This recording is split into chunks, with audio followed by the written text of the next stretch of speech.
Assalamualaikum warahmatullahi wabarakatuh.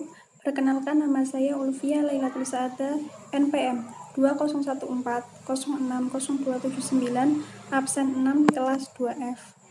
1. Pengenalan penggunaan dan pemeliharaan alat dan bahan laboratorium. Tujuan praktikum. 1. Menentukan alat dan bahan laboratorium untuk praktikum. 2. Menjelaskan fungsi masing-masing alat dan bahan laboratorium. 3. Menentukan alat dan bahan lab dengan benar. 4. Menentukan cara memelihara alat bahan lab dengan baik. Berikut alat dan bahan laboratorium.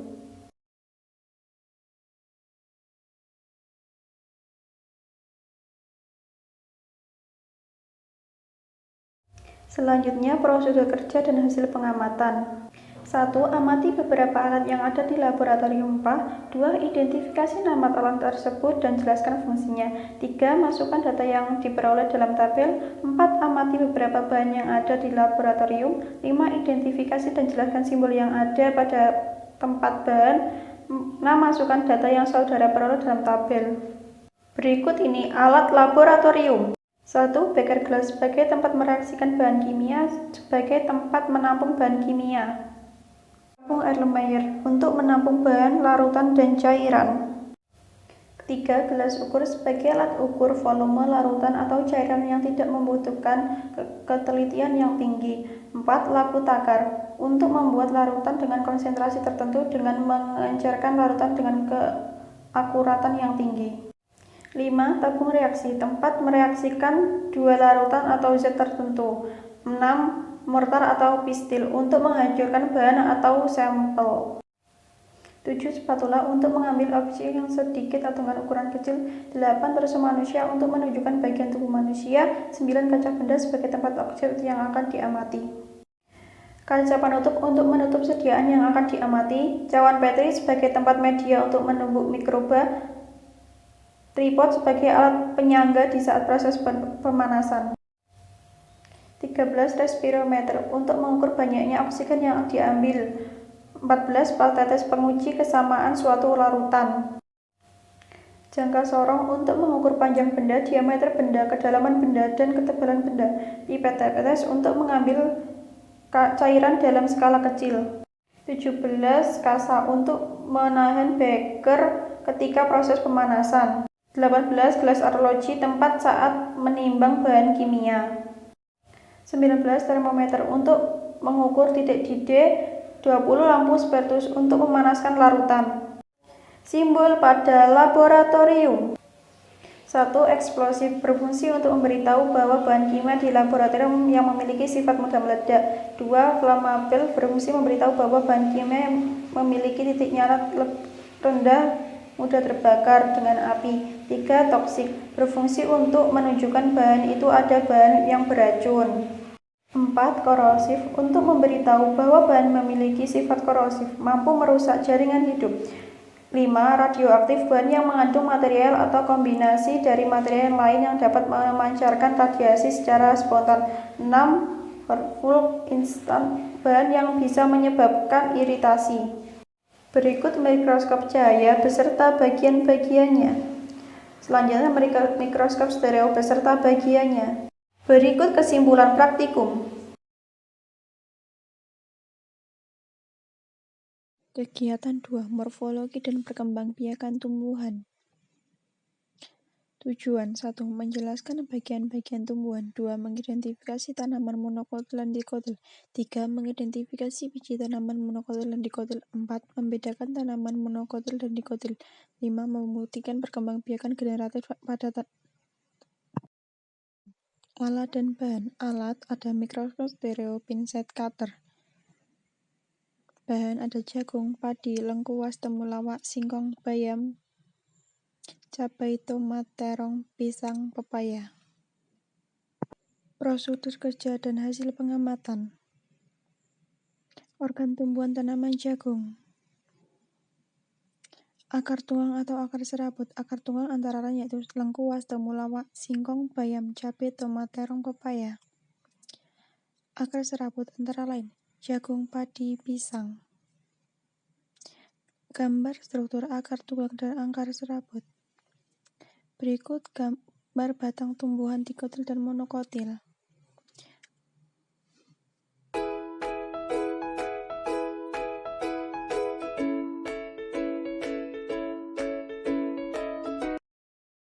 Penjelasan mengenai batang dikotil dan monokotil. Batang dikotil adalah batang yang memiliki epidermis sejenis dengan kutikula, lapisan dermis bersama dengan rambut batang multisel struktur internal. Batang dikotil terutama epidermis, xilem, phloem, cambium, dan korteks. Batang monokotil adalah batang berbentuk melingkar dengan cabang lateral dan dibatasi dengan lapisan dermis. Struktur internal terdiri dari epidermis yang berfungsi untuk berkembang biak, hipodermis, jaringan dasar, dan berbagai pembuluh anggota xilem atau phloem yang tersebar dalam monokotil. Xilem disusun dalam ikatan batang saat tumbuhan. Batang monokotil menghasilkan bandul pembuluh anggota. Berikut perbedaan batang dikotil dan monokotil. 1. Dikotil batang berkayu keras tebal. 2. Batang bercabang berkambium. 3. Berkas pengangkut tersusun lingkar. 4. Perbedaan terletak pada struktur keseluruhan. Monokotil. 1. Batang tidak berkayu, lunak berserat. 2. Batang tidak bercabang, tidak berkambium. 3. Berkas pengangkut tersusun acak. 4. Perbedaan terletak pada struktur. Berikut macam-macam bentuk daun tumbuhan dan biji berkeping 1 dan 2. Berikut terdapat perbedaan biji dikotil dan monokotil, seperti yang tertera. Dan kemudian reproduksi tumbuhan, ada bunga kantil, matahari melati, sepatu, kamboja, kenanga, pepaya, bougainville, mawar. Simpulan, bagian-bagian dari tumbuhan adalah akar, batang, daun, serta bunga. Akar merupakan bagian dari tumbuhan yang tumbuh di dalam tanah. Batang berfungsi untuk mendukung daun agar mendapatkan cukup sinar. Tanaman dibedakan menjadi dua, monokotil dan dikotil.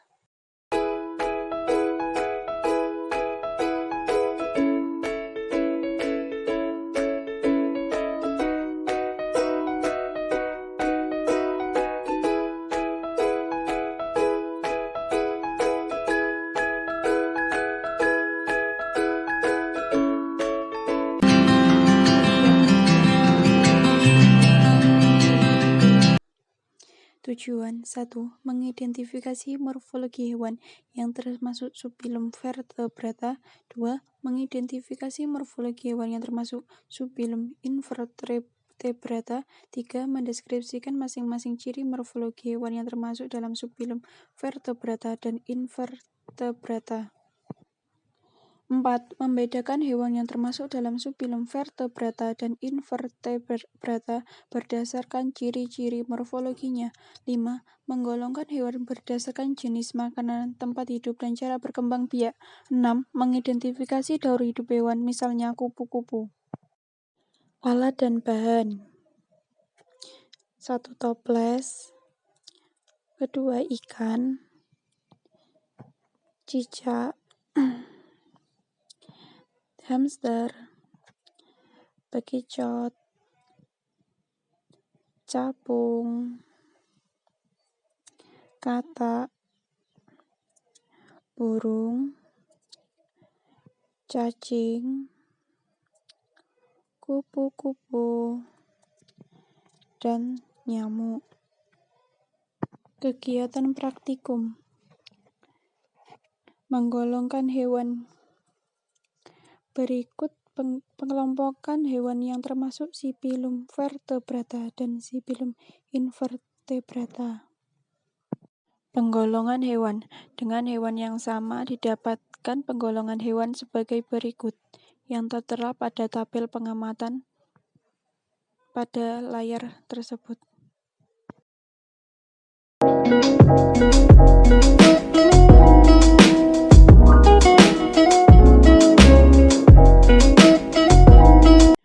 Penggolongan siklus hidup hewan.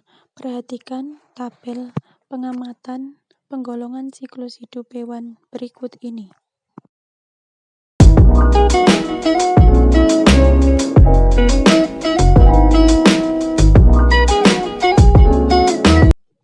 Kesimpulan, penggolongan hewan dapat didasarkan pada jenis makanan, cara perkembangbiakan, dan tempat hidupnya. 1. Berdasarkan jenis makanan, hewan dikelompokkan menjadi herbivora, karnivora, dan omnivora.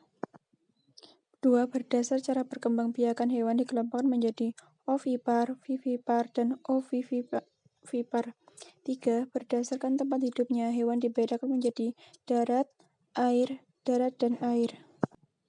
Penggolongan siklus hewan dibedakan menjadi 3, yaitu metamorfosis sempurna. Contoh, katak, kupu-kupu, nyamuk, lalat, lebah, capung, kepik, rayap. Metamorfosis tidak sempurna. Contoh, belalang, jangkrik, kecoa. Dan yang tidak mengalami metamorfosis yaitu ikan, kadal, bebek, kucing. Kegiatan 4. Sistem gerak dan rangka. Berikut ini tujuan praktikum. Alat dan bahan. 1. Torso rangka manusia. Rangka. 1. Sistem anggota gerak atas. A. Tulang gelang bahu terdiri dari tulang belika dan tulang selangka. B. Tulang lengan atas. C. Tulang lengan bawah terdiri dari tulang hasta dan pengupil. D. Tulang tangan terdiri dari 8 ruas pergelangan tangan, 5 ruas telapak tangan, dan 14 ruas tulang jari. 2. Sistem anggota gerak bawah. A. Tulang gelang panggul terdiri dari tulang usus, tulang duduk, tulang kemaluan. B. Tulang tungkai atas berupa tulang paha. C. Tulang tungkai bawah berupa tulang kering, tulang betis, tulang tempurung. 3. Sumbu tubuh.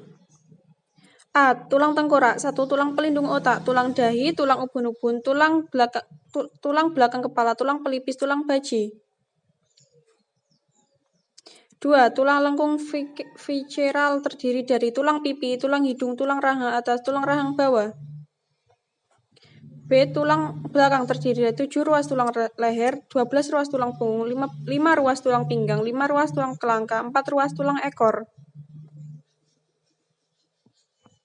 C. Rongga dada. 1. Tulang rusuk terdiri dari 7 pasang tulang rusuk sejati, 3 pasang tulang rusuk palsu, 2 pasang tulang rusuk melayang. 2. Tulang dada terdiri dari tulang hulu, tulang badan, tulang taju. Hubungan antar tulang. Sinartrosis. A. Sindermosis jika antara dua tulang dihubungkan oleh jaringan kolagen atau elastis. B. Sikondrosis jika antara dua tulang dihubungkan jaringan tulang rawan hialin atau fibrosa. C. Sinostosis sendi terkuat antara bagian tulang. Diartrosis.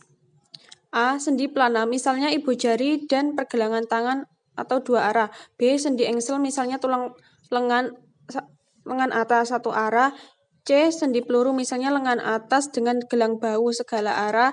D. Sendi puter, misalnya atlas dengan tengkorak. E. Sendi geser, misalnya ruas tulang belakang.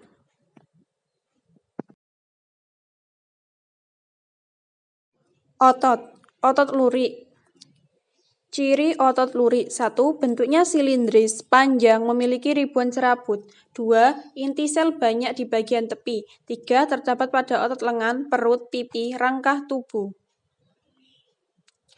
Otot polos. Ciri otot polos. 1. Bentuknya gelendong, ujung runcing. 2. Memiliki 1 inti sel. 3. Terdapat pada otot peredaran darah, otot urat nadi, dan otot usus.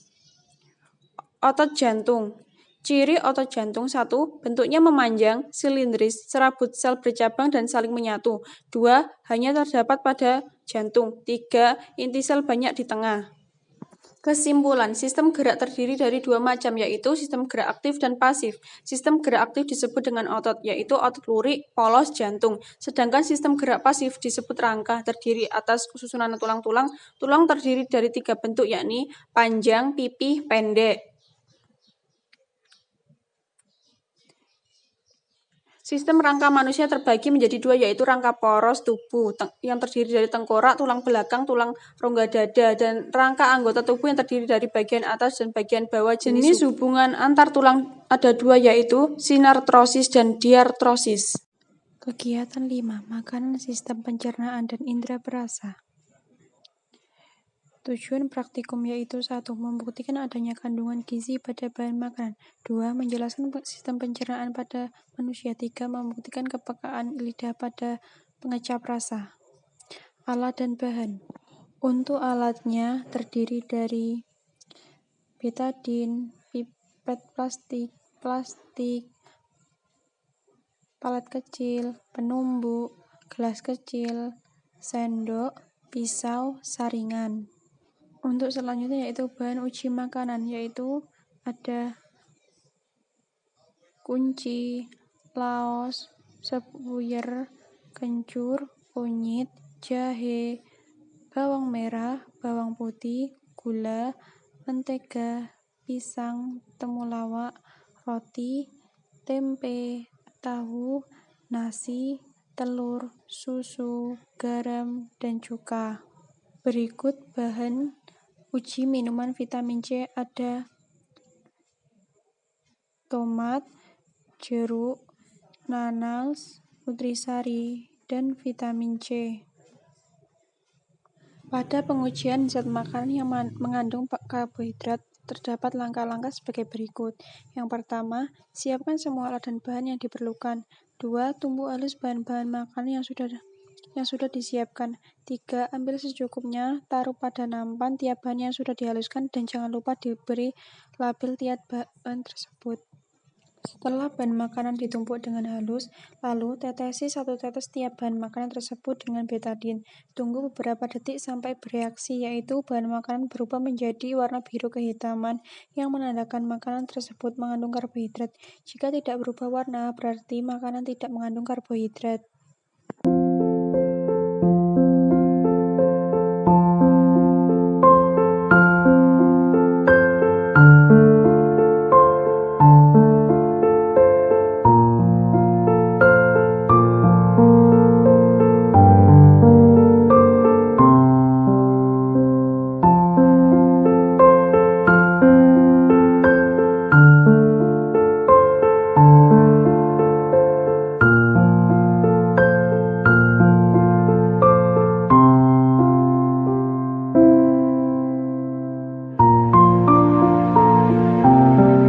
Hasil uji makan yang mengandung karbohidrat yaitu ada roti tawar, pisang, nasi, kencur, temulawak, kunci. Sedangkan yang tidak mengandung karbohidrat yaitu susu, telur, tahu, tempe, mentega, bawang merah, bawang putih, kunyit, laos, gula, garam dapur.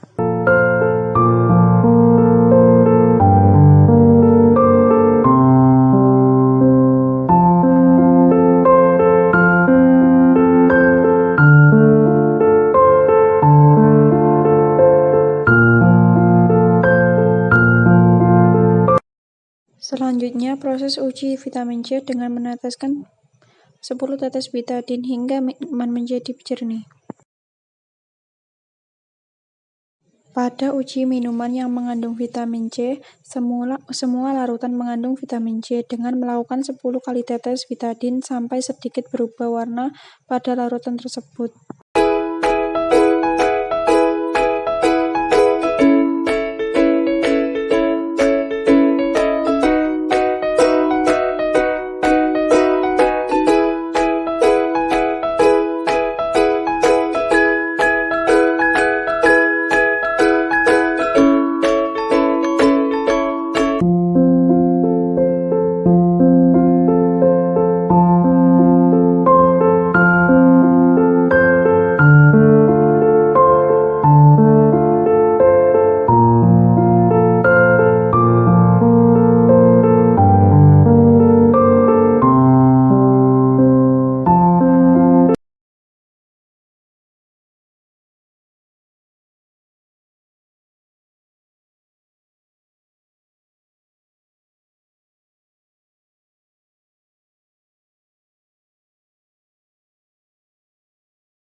Praktikum 6.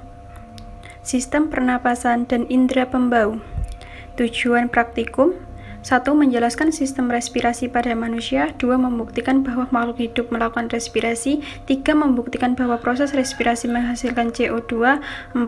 Membuktikan kepekaan hidung sebagai indera penciuman.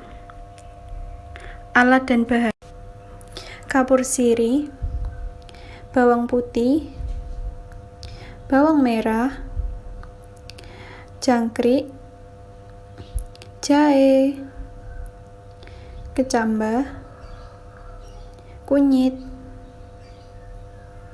air kapur, beker gelas buatan, kapas, plastisin, sedotan, respirometer buatan, pewarna makanan. Berikut ini kegiatan praktikum ke-6. Pengujian respirasi memerlukan udara atau oksigen. Jumlah serangga 1, berat tubuh serangga 0,7 gram, dalam waktu 1 menit menjadi 0,16, 2 menit 0,15, dan 3 menit 0,14. Proses respirasi menghasilkan CO2. Pertama, tuangkan air kapur pada beker gelas. Kedua, masukkan selang plastik ke dalam air kapur, tiuplah. 3. Perhatikan perubahan warna yang terjadi pada air kapur. 4. Tulis kembali reaksinya. Air kapur yang sebelumnya tampak jernih setelah ditiup sebanyak 10 kali tiupan berubah menjadi keruh. Pada percobaan tersebut, saat udara ditiupkan ke air kapur, karbon dioksida yang terkandung pada udara kemudian ditiupkan ke air kapur jernih bereaksi dengan kalsium karbonat. Kalsium karbonat tersebut yang menyebabkan air kapur menjadi keruh, sehingga dapat disimpulkan bahwa udara yang ditiupkan mengandung karbon dioksida, di mana karbon dioksida merupakan hasil ekskresi yang dikeluarkan pada sistem pernafasan manusia.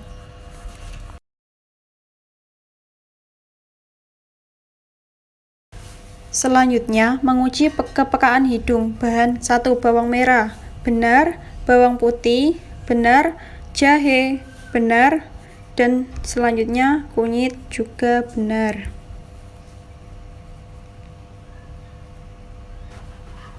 Kesimpulan, pernapasan adalah proses pengambilan oksigen dan pengeluaran karbon dioksida untuk memperoleh energi. Organ pernafasan pada manusia adalah hidung, rongga hidung, tenggorokan, bronkus, dan paru-paru.